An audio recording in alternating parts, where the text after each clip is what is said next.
नमस्कार। मुद्दा तो है में आपका स्वागत है। मैं हूं आपके साथ ब्रजेश चौक से। आज मुद्दा है दिग्विजय का प्रेजेंटेशन, किसकी बढ़ेगी टेंशन। जी हां, प्रदेश की राजनीति में एक बार फिर हलचल तेज हो गई है। वजह है दिल्ली में हुई कांग्रेस की एक अहम बैठक, जहां प्रदेश की सियासत का नया रोड मैप तैयार किया गया। यह रोड मैप दिग्विजय सिंह ने रखा। बैठक में दिग्विजय सिंह ने SIR और कांग्रेस के मिशन 2028 को लेकर प्रेजेंटेशन दिया, जिस पर अब कांग्रेस आगे बढ़ती दिख रही है। यानी प्रदेश में दिग्विजय का दौर लौटता दिखेगा। लेकिन जैसे ही दिग्विजय की नीति सामने आई, सियासत गर्मा गई। बीजेपी ने कांग्रेस पर तीखा हमला बोलते हुए कहा कि अगर दिग्विजय सिंह के प्लान पर काम हुआ तो कांग्रेस की यही हालत रहने वाली है। कुल मिलाकर दिग्विजय की नीति पर कई सवाल भी खड़े हो रहे हैं। इन सवालों को भी हम आपके सामने रखेंगे, लेकिन पहले देखिए रिपोर्ट।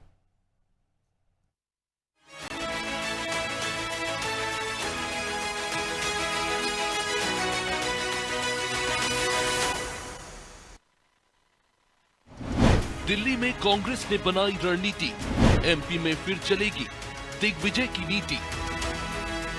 करीब 2 दशक के बाद प्रदेश कांग्रेस में फिर दिग्विजय का दौर शुरू होने जा रहा है।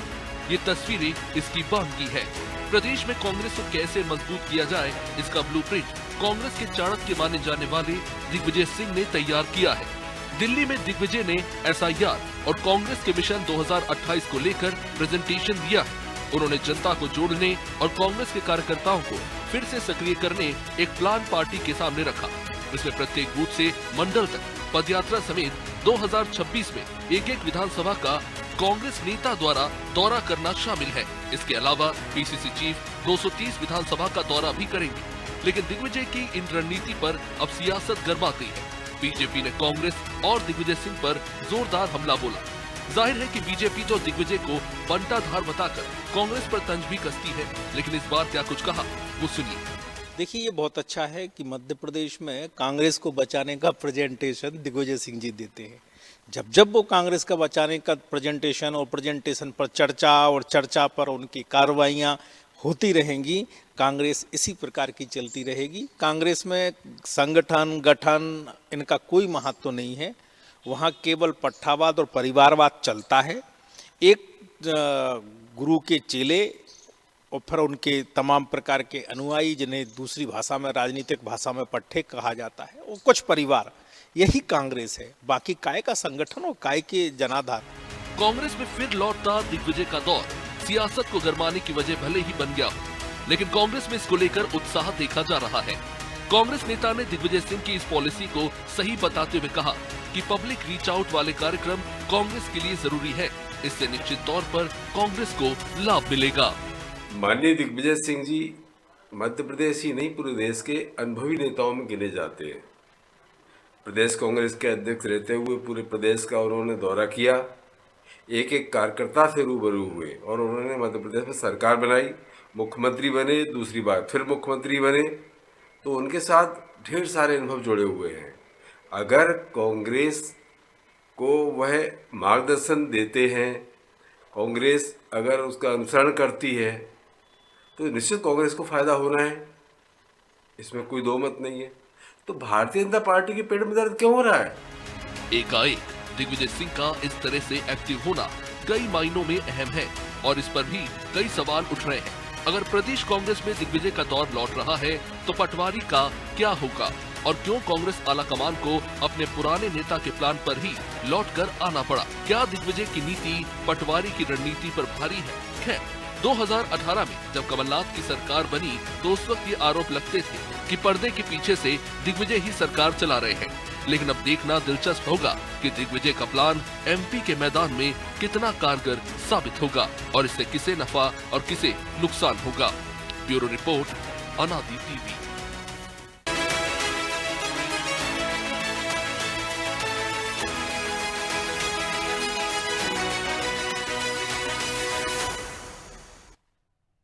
इस मुद्दे पर चर्चा शुरू करें उससे पहले वो सवाल जो जरूरी है। पहला सवाल, क्यों कांग्रेस को फिर दिग्विजय के भरोसे आगे बढ़ना पड़ रहा है? दूसरा सवाल, अगर दिग्विजय की नीति पर काम हुआ तो पटवारी की रणनीति क्या होगी?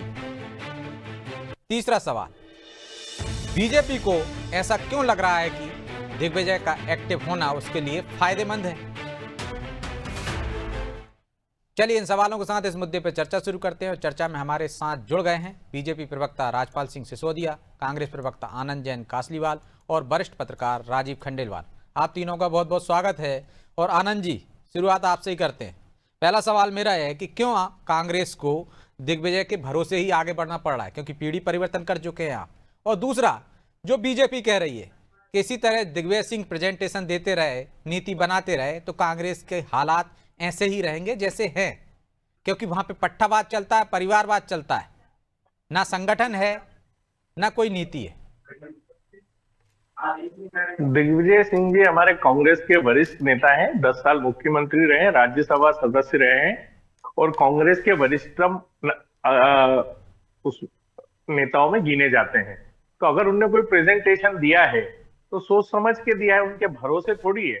संगठन सृजन का अभियान तो ऑलरेडी चल रहा है, तो हर नेता अपनी भूमिका निभाने के लिए अगर अपनी राय दे रहा है, अपना प्रेजेंटेशन दे रहा है, अपनी बात को रख रहा है, तो उसमें परेशानी क्या है? भरोसा कहाँ हो गया?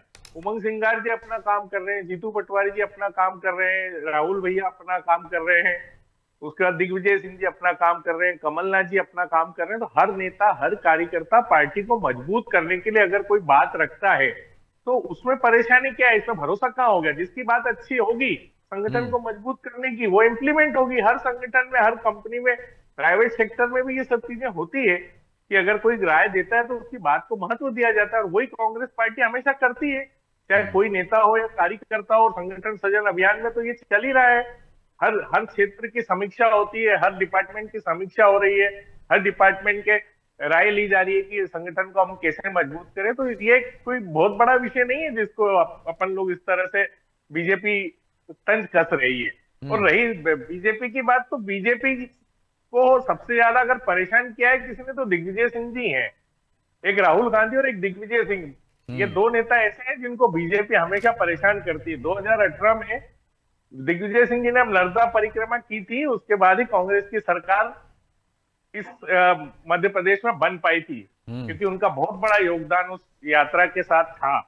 जब उन्होंने कार्यकर्ताओं को जोड़ा, उसका सर्वे किया, उसका अधिकार किया, उसकी डिटेल स्टडी की, और वही कमलनाथ जी ने पूरा बैठ के टेबल प्लान किया। तो कोई भी काम अगर संगठन या संस्था का होता है तो वो टीम वर्क से होता है। तो दिग्विजय सिंह जी अपना काम कर रहे हैं और बाकी नेता अपना काम करेंगे। और जो तो मतलब दिग्विजय सिंह जी की रणनीति कारगर हो रही है, जीतू पटवारी की नहीं हो रही। नहीं, इसमें नीति कहाँ है? अभी इम्प्लीमेंट थोड़ी हुआ। उन्होंने अपनी बात रखी है, मैं अपनी बात आपके सामने रख रहा हूँ, इम्प्लीमेंट कहाँ हो गया अभी? देखिए, हर आदमी अपनी राय देता है, फाइनल तो सबको मिलकर करना है। मंथन करके उसमें अमृत निकालने का काम सब लोगों का होता है। तो उन्होंने अपने तरीके से अपना प्रेजेंटेशन दिया है, पर आप तो ऐसा, मतलब बीजेपी तो बीजेपी वाले तो शुभ मानते हैं। आप कह रहे हैं कि उन्होंने नर्मदा परिक्रमा की थी, तो देखिए सरकार आ गई। वो कहते हैं कि जब तक दिग्विजय सिंह हैं वो बोलते रहेंगे तो उनकी सरकार बनती रहेगी। और आपकी पार्टी के कई नेता बोलते हैं, खुद दिग्विजय सिंह बोलते हैं कि मंच पे मैं इसलिए नहीं जाता हूं, मैं बोलता हूं तो वोट कट जाते हैं। देखिए, ये बीजेपी का काम है। मैंने बोला ना, आपको किसी को टारगेट करना है तो बीजेपी राहुल गांधी और दिग्विजय सिंह जी को टारगेट करती है, बाकी नेता कुछ नहीं बचे। तो इनसे ये पूछिए कि दिग्विजय सिंह जी क्यों, जब वो आपके लिए अगर साबित नहीं कर पा रहे हैं, वो नहीं है इसके कैपेबिलिटी, तो आप उन पे क्यों प्रहार करते हैं? आप क्यों बैठिए? राजनीति तो ये कहती है, पर इसका मतलब ये कि आपको सबसे ज्यादा डर और भय और चिंता है तो वो दिग्विजय सिंह जी से है, क्योंकि उनका 10 साल का अनुभव है, प्रदेश अध्यक्ष रहे हैं और प्रदेश के चप्पे चप्पे के कार्यकर्ता को वो जानते हैं। वो संगठन कैसे चलता है उसकी जानकारी, उनका अनुभव कांग्रेस पार्टी जीतू पटवारी जी ले रहे हैं। तो राजपाल जी, भले ही आप कहते हो या कह रहे हैं कि दिग्विजय सिंह का एक्टिव होना फायदेमंद है, वो लेकिन कह रहे हैं कि दिग्विजय सिंह से और राहुल गांधी से आप डरते हैं। नर्मदा परिक्रमा की थी उन्होंने, नर्मदा जी की परिक्रमा लगाई और आपको सत्ता से बाहर कर दिया था। उनकी नीति की वजह से कांग्रेस सत्ता में आई थी और अब वो एक्टिव हो गए तो फिर आपकी हालत खराब हो जाएगी, इसलिए डर लग रहा है आपको। देखिए, दिग्विजय सिंह जी मध्य प्रदेश के 2 बार के मुख्यमंत्री रहे, इस बात से कोई इनकार हम नहीं कर रहे, कर भी नहीं सकते। उन 10 साल में जो मध्य प्रदेश का बंटा ढार हुआ था, जो मध्य प्रदेश की स्थिति निर्मित हुई थी, उसी को हमने बिजली पानी सड़क की अव्यवस्थाओं को सामने रख के 2003 का चुनाव लड़ा, जिसने हमने उस बंटाढार शासनकाल में जिस प्रकार से मध्य प्रदेश की दुर्दशा हुई थी उसको हमने जनता के बीच में सामने रख के हम गए थे कि ये बीमारू प्रदेश की गिनती में जो दिग्विजय सिंह जी ने मध्य प्रदेश को डाल दिया है, इसको हम स्वर्णिम मध्य प्रदेश बनाएंगे, इस बात को लेके गए थे और जनता ने हमारी बात पे भरोसा किया और आज तक करती आ रही है। बीच का एक कमलनाथ जी का कार्यकाल छोड़ दे तो अब उसका नतीजा ये हुआ कि इस 25 साल में लगातार जो है कहीं ना कहीं हम जब चुनाव में जाते रहे तो हम हमारे किए काम को रखने के साथ साथ में, पार्टी की रीति नीति को रखने के साथ साथ में, डबल इंजन की सरकार की उपलब्धियों को रखने के साथ साथ में दिग्विजय सिंह जी के मिस्टर बंटाधार का जो टारगेट, उनको जो तमगा मिला था उस समय पे और उस समय की जो दुर्दशा थी मध्य प्रदेश, उसको याद कराना जरूर हम भूलते नहीं है। और जनता को भी लगता है कि अगर भारतीय जनता पार्टी को हमने वोट नहीं दिया तो फिर वो दिग्विजय सिंह जी जैसा बंटाधार होगा जिसमें बिजली का तार पकड़ लो तो करंट नहीं, नल खोलो तो पानी नहीं, गड्ढे ही गड्ढे सड़क में। तो वो दौर मध्य प्रदेश की जनता ने भोगा है, पर दिग्विजय सिंह जब सामने आते हैं तो मध्य प्रदेश की जनता को वो दौर दिखने लगता है। पर इस 25 साल के अंदर एक बात ये हुई कि एक नई पीढ़ी वोट डालने आ गई जिसने वो शासनकाल नहीं देखा है। यूथ जो है वो यूथ जिसने दिग्विजय सिंह जी का 2003 के पहले का और जो है वो 2 कार्यकाल नहीं देखे हैं, जब बेरोजगारी का चरम था, जब कोई सरकारी वैकेंसी नहीं निकल रही थी, जब मध्य प्रदेश बंटाधार हो चुका था, तो वो दौर नहीं देखा। तो दिग्विजय सिंह जी को देख के फिर वो दौर याद आने का काम भी जनता को होता है। यह बात भी सही है कि दिग्विजय सिंह जी उन 10 साल और उसके पहले प्रदेश कांग्रेस अध्यक्ष रहते हुए कांग्रेस मतलब दिग्विजय सिंह जी का पर्याय मध्य प्रदेश में हो चुकी थी। उसके बाद में कांग्रेस के कोई भी नेता उस लेवल तक नीचे तक जाकर अपना काम खड़ा नहीं कर सके। पर कांग्रेस से जब 10 साल का संन्यास दिग्विजय सिंह जी ने लिया तो उन 10 साल में जो दिग्विजय सिंह जी के जो वो लोग थे, वह लोग अपने अपने हिसाब से कांग्रेस को अपने अपने क्षेत्र में छत्रपों के रूप में लेकिन वो तो ऐसा मानते नहीं है। और आज आनंद जी तो कह रहे हैं वो 10 साल में जो संन्यास लिया था उसके बाद उन्होंने जो नर्मदा परिक्रमा की थी उसके बाद से बदलाव आ गया था। नर्मदा जी की कृपा तो निश्चित तौर पर सभी पे होती है, वो तो माई है, देने वाली है, सबको देती है। और दिग्विजय सिंह जी ने भी निश्चित तौर पर जब वो वहां जाके उन्होंने माई की साधना करी, सेवा करी, परिक्रमा करी, तो उनको माई की कृपा भी मिली। परंतु वह सेवा, वह परिक्रमा कहीं ना कहीं कुछ अधूरी रह गई कि वो जो उनकी सरकार उनकी ही वजह से चलती हो गई। अगर वह और कमलनाथ जी को गुमराह ना करते तो शायद उनकी सरकार चल जाती। खैर वो उनका इंटरनल विषय है, मुझे उस पर नहीं जाना, विषयांतर होगा। पर मुझे ये जरूर कहना है कि जब जब दिग्विजय सिंह जी मध्य प्रदेश में कमान संभालते हैं तब तक भारतीय जनता पार्टी को लाभ होता है, तब तक भारतीय जनता पार्टी को बहुत ज्यादा एक्स्ट्रा एफर्ट, मेहनत नहीं करना पड़ती है। दिग्विजय सिंह जी के बंटाधार के कार्यकाल बताने के लिए उनका चेहरा दिखता है, वो आते हैं, अपने आप लोगों को समझ में आ जाता है कि ये आ जाएंगे और ये आ जाएंगे तो 2003 के पहले का बीमारू मध्य प्रदेश हो जाएगा, जिसको बीमारू से स्वर्णिम और स्वर्णिम से। चलिए इसका जवाब तो आनंद जी से ले लेंगे कि वो आ जाएंगे तो क्या परिणाम होंगे। लेकिन राजीव जी, क्या दिग्विजय सिंह के एक्टिव होने से जो बीजेपी कह रही है उसके लिए फायदेमंद होता है? क्या आपको भी लगता है फायदेमंद होगा? और यदि वो एक्टिव होते हैं, उनका प्लान एक्टिव होता है, तो फिर जीतू पटवारी की क्या रणनीति होगी? नमस्कार विजय जी और सबको, पैनलिस्ट को। सबसे बड़ा प्रश्न तो यही है, ये प्रश्न पूछा जाना चाहिए कांग्रेस से कि दिग्विजय सिंह इनएक्टिव क्यों हो गए, यदि आज एक्टिव किया जा रहा है उनको। तो ये एक बड़ा प्रश्न है, इसका उत्तर कांग्रेस को देना चाहिए। दूसरी बात, जो सर पे योजना बनाई गई है दिग्विजय सिंह द्वारा, दिग्विजय सिंह तो कांग्रेस के सर पहले से ही हैं। जिन्हें भाजपा में चाणक्य कहा जाता है वो सर तो पहले से ही हैं। तो दिग्विजय सिंह 46 वर्ष की उम्र में, अर्जुन सिंह जब मुख्यमंत्री बने जीते थे और एक दिन शपथ के बाद उनको शपथ दिलाई थी, उसके बाद 10 साल तक लगातार रहे। और 2003 में सुश्री उमा श्री भारती ने मिस्टर बंटाधार इस नारे के द्वारा और वो दिग्विजय सिंह सरकार गई। उस समय ये हालत थी कि सड़क पर गड्ढे या गड्ढे पर सड़क है, ये बात थी। और दिग्विजय सिंह जब कहते थे कि चुनाव मैनेजमेंट से जीता जाता है, और ये स्थिति इतनी हो गई थी कि इतने अलोकप्रिय हो गए थे दिग्विजय सिंह जी कि कमलनाथ जी ने 2018 के चुनाव में उनको एक चुनावी भाषण उनसे नहीं करवाया और केंद्र और सिर्फ सेंटर में बैठ के कंट्रोल रूम में बैठ के उनसे नीति बनवाई गई। इसमें कोई दो मत नहीं है कि नीतिगत मामलों में दिग्विजय सिंह एक बहुत बड़े नीतिगत राजनीतिक हैं, और इसी कारण से कांग्रेस ने उनका प्रयोग हमेशा आपने देखा होगा, जो कथन उनके मुंह से कहलवाए जाते रहे हैं, जहां जनता की रिएक्शन ठीक होती रही, कांग्रेस ने उसको अपनाया कि हमारे पार्टी का रुख है, और जहां रिएक्शन ठीक नहीं रही उन्होंने व्यक्तिगत रूप कह के दिग्विजय सिंह कह के उसको खारिज कर दिया। तो ये वो दिग्विजय सिंह हैं जिनको आज यदि एक्टिव किया जा रहा है। आप इसकी वो समय की बात कीजिए, कल कांग्रेस भाजपा ने 45 साल के युवा को राष्ट्रीय अध्यक्ष बना, कार्यकारी अध्यक्ष बनाया है। तो एक्टिव वैसे नहीं कर रहे हैं ना राजीव जी, कि उनको कमान दे दी हो मध्य प्रदेश की कि भाई अध्यक्ष बन जाइए आप।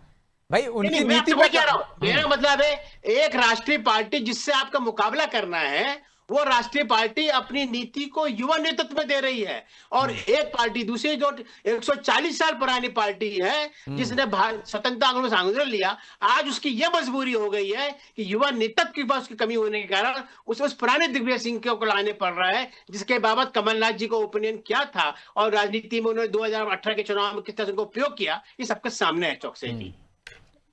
तो आनंद जी, एक सवाल तो जो राजपाल जी ने उठाया था कि वो एक्टिव होंगे तो फायदा होगा ही उनको, लेकिन राजीव जी मान रहे हैं कि मैनेजमेंट में माहिर हैं और मैनेजमेंट की वजह से फायदा भी होता है, लेकिन वो एक्टिव होंगे तो नुकसान भी होगा उनकी नीति से, क्योंकि आप लोग बुजुर्गों को कमान दे रहे हैं, दूसरी तरफ युवाओं को कमान दे रहे हैं। 45 साल का राष्ट्रीय अध्यक्ष बना रहे हैं वो, और उनसे 2 उम्र के आपके राष्ट्रीय अध्यक्ष, और यहाँ भी आपके पास नई पीढ़ी नहीं है। ये सवाल उठ रहा है, नई पीढ़ी नहीं है आपके पास। राजीव जी शायद पूरी जानकारी नहीं है राजीव जी को कि जितने जीतू पटवारी जी भी युवा हैं, उमंग सिंगार जी भी युवा हैं, नीति उनसे बनवाई है ना भाई साहब। नहीं सर 1 मिनट पूरी बात हो जाने दीजिए। घर का अगर कोई वरिष्ठ है और अगर अपनी वो राय दे रहा है तो उसका फर्ज बनता है कि नहीं लेने का, बिल्कुल तो है ना, और उनकी राय अगर सही होगी तो उसको इम्प्लीमेंट भी होता है। तो अगर तो अभी डाउट है आपको होगा कि नहीं होगा? नहीं मेरी बात राय नहीं रहा, राय का नेतृत्व कर रहा है, अंतर है दोनों में। राय देना और राय का नेतृत्व करना दोनों में अंतर है।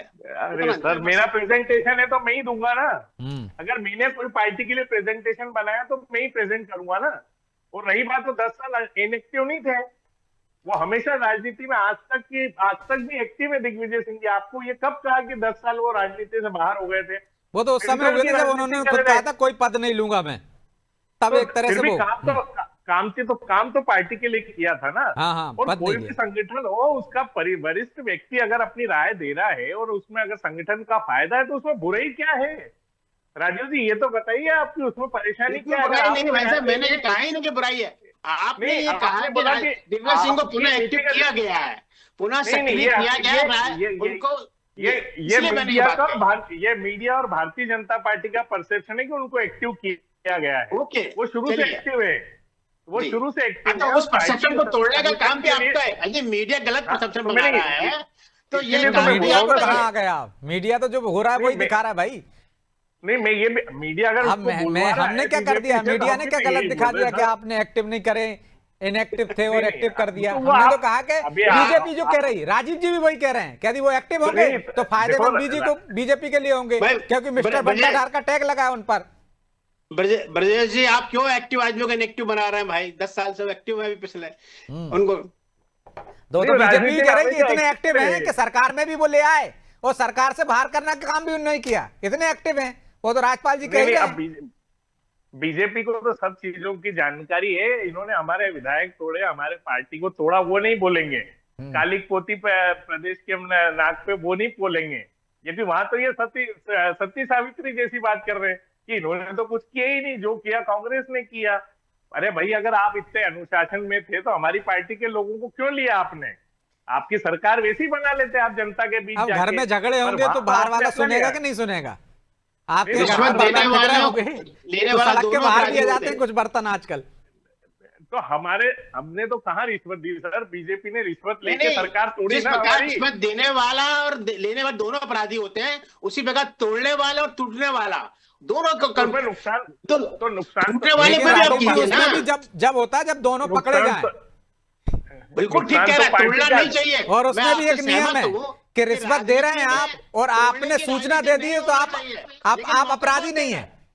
अवसर नहीं देंगे आप तो तोड़ेगा क्यों आदमी? ये भी एक सवाल आता है। ये सवाल तो नहीं, उठता है पार्टी आनंद जी। कहाँ अवसर अवसर दे तो रही है? आपके पार्टी नेताओं ने कहाँ? दिए। नहीं, पार्टी ने कहा अवसर दिया? क्यों? पार्टी ने दिया। कहा अवसर आपके दिया? नेता ने कहा है आपने सड़क पूरी- पर उतरना है तो पूरी उतर जाइए, ये अवसर देना साजिश नहीं होता। सर ये साजिश करके सिंधिया जी को राज्यसभा सांसद बनाया। क्या बात कर रहे हैं सर? पूरी डील हुई है। आपको ज्यादा अच्छे से मालूम है ब्रजेश जी, मीडिया की जानकारी आपको ज्यादा है। ये बात अलग है कि उस पर लीपापोती कर दी गई है क्योंकि सरकार बन गई। मतलब अगर आपका ये दोष सरकार नहीं था उसमें, बनती- सब दोष उनका नहीं, था। हम दोस्त तो उन्हीं का था, तोड़ के क्यों ले गए? ऑफर उनने क्यों दिया? अच्छा, आपके ही लोग क्यों प्रदेश टूट को जाते हैं, खरीद- ये समझ में नहीं आता ना फिर। नहीं, कहाँ टूटे? कहाँ टूटे? क्यों ये नहीं 20 टूटे? लोगों को छोड़ो, बाकी कहाँ टूटे बताइए आप। राजपाल जी, क्या आप बीजेपी तोड़ के लेते लोग नहीं हैं, टूटते? आप में ये काबिलियत तो बीजेपी है। के लोग ने देखिए, 17 प्रदेशों भारतीय में हमारी जनता सरकार पार्टी को तोड़ की के सरकार बनी। 17 प्रदेशों में हमारी सरकार तोड़ी है आपने। क्यों तोड़ी? आप अगर इतने ईमानदार सुचिता पार्टी की बात करते हैं तो क्यों करा आपने? आप जाते जनता के बीच चुनाव कराते। गए ना भैया, जनता के बीच भी जाके जीत के आए। कहाँ गए? दूसरी बात 2018 6 महीने बाद गए ना, उप 18 चुनाव में। किए ना आपने, पूरी हाँ, तो सरकार उपचुनाव में बर्खास्त गए करते ना। अब। नहीं, तो आप क्या समय करते? लेते क्या ना मध्यावधि सर। चुनाव आ कर्नाटक जाते में आप क्या? जाते ना, आप क्यों नहीं ट्राई करते आप? करते नहीं आ रही, आप तो अरे गलत आप- दे रही सरकार। आप- हमारा क्या दोष उसमें? घर अरे तुम्हारा आप- तुमसे नहीं आप- संभले भाई, और आप- दोस्त पड़ोसी को दो। ये कौन सी बात हुई? नुकसान जनता खैर, का हो रहा आपका है। आपसे नहीं, क्या नुकसान हो गया जनता जनता का हो का? रहा है। क्या नुकसान हो गया जनता होगा का? ना सर। जनता तो जनता बच ने गई जिनको कांग्रेस चुना के था। कुशासन से। नहीं तो अगर बहुत कार्यकाल बढ़िया, बहुत कमलनाथ जी बढ़िया, पूरा बहुत कर बढ़िया। लेते ना, तो ये मध्य प्रदेश वापस दिग्विजय सिंह जी का बंटा धार वाला मध्य प्रदेश हो गया। ये तो अब आप बन गए इसलिए ये ऐसी तो बात कर रहे भारतीय हैं, बाकी- जनता पार्टी, ये तो भारतीय जनता पार्टी को फिर से अवसर मिल गया और उपचुनाव में मिल जनता गया ने नहीं, प्रचंड लिया, बहुमत दे दिया।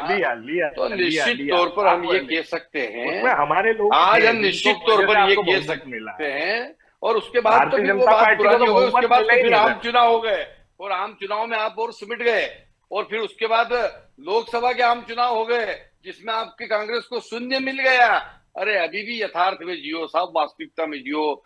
चलते चुनाव में आपको कैंडिडेट छोड़ छोड़ के जा रहे थे, लोकसभा के चुनाव में आपको शून्य मिला। अरे तो बिकते क्यों भाई? फिर वो की वही बात, घर आपसे नहीं वोट चोरी से सरकारें बनी है सर। वोट चोरी भैया, कौन सी वोट चोरी? ये वोट तो चोरी का अभी आएगा आंकड़ा। अभी 14 तारीख को कांग्रेस के लिए मालूम पड़ेगा। कांग्रेस के लिए जब एसआईआर की आएगी तब आपको मालूम पड़ेगा कितने वोट कटे हैं। बात करेंगे राजपाल जी।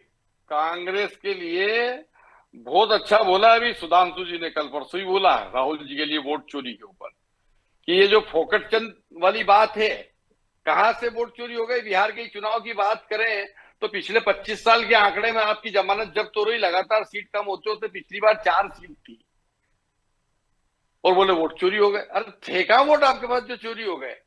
हाँ, कुछ भी नहीं, निर्वाचन आयोग बताएगा ना, कुछ नहीं। अरे निर्वाचन आयोग जवाब देना, उस पर पिछले कंट्रोल परिणाम। अच्छा, जिसके घर में चोरी होता है वही बताता है ना आनंद जी कि मेरे घर से कौन सा गहना चला गया, कितने जेवर चले गए, कितने नकदी चले गए, वही बताएगा ना जिसके यहाँ से चोरी हुई। अब घर में गहने हो तो चौकसे जी मेरी बात सुनिए। ये 65 लाख वोट की एसआईआर हुई, उसकी वोटिंग लिस्ट आपने सर्कुलेट की क्या? चुनाव आयोग ने किसी को मौका दिया क्या? नहीं दिया। अरे आप तो वैसे ही कह रहे हो ना, जब पुलिस बताए भाई आपके यहाँ से चोरी हुई, 4 कांग्रेस के तो होंगे, उसमें 10 होंगे, 20 होंगे, लाके खड़े कर देते कि इनके वोट चोरी हो गए। उसका मौका कहाँ दिया? अरे अभी मौका है भाई, कौन नहीं दे रहा? जब मीडिया में जो चीज बोल रहे हैं वहां मंच पे 10 लोगों को भी खड़ा कर दो। सुधांशु जी ने बहुत अच्छी बात बोली थी कि बटक चंद गिरधारी, ना लुटिया ना थारी, और चौराहे में चीख रहे हैं चोरी हो गई हमारी। 1995 में बिहार की 1995 में बिहार की 29 सीट थी, 167 सीट पे आपकी जमानत जब्त हुई थी। 2000 में आपके पास 23 सीटें जीती थी, 2005 में आपके पास 9 सीट थी, 2010 में 4 सीट थी, 216 सीट के ऊपर आपकी जमानत जब्त थी, और आप कह रहे हो कि साहब हमारी तो चोरी हो गई। अरे कुछ था ही नहीं आपके पास। चलिए आनंद जी, राजपाल जी माफी चाहता हूं क्योंकि समय की बाध्यता है, इसलिए चर्चा को यहीं विराम देना होगा। आप तीनों का बहुत बहुत धन्यवाद। तो दिग्विजय सिंह यदि प्रेजेंटेशन दे रहे हैं, उनकी नीति पर कांग्रेस अमल करती है तो संभावना है कांग्रेस को फायदा हो जाए। क्योंकि दिग्विजय सिंह ही हैं जो 10 साल तक मुख्यमंत्री रहे, पूरे प्रदेश में उनका नेतृत्व करते हैं, प्रदेश का नेतृत्व किया है, तो उनके समर्थक हैं। ये बात खुद कांग्रेस के अलावा बीजेपी भी मानती है। लेकिन क्या उनका एक्टिव होना बीजेपी के लिए फायदेमंद होगा या कांग्रेस के फायदेमंद, ये तो आने वाला समय बताएगा। बहरहाल मुद्दा तो है, मैं इतना ही, मुझे दीजिए इजाजत और आप देखते रहिए अनादि टीवी। नमस्कार।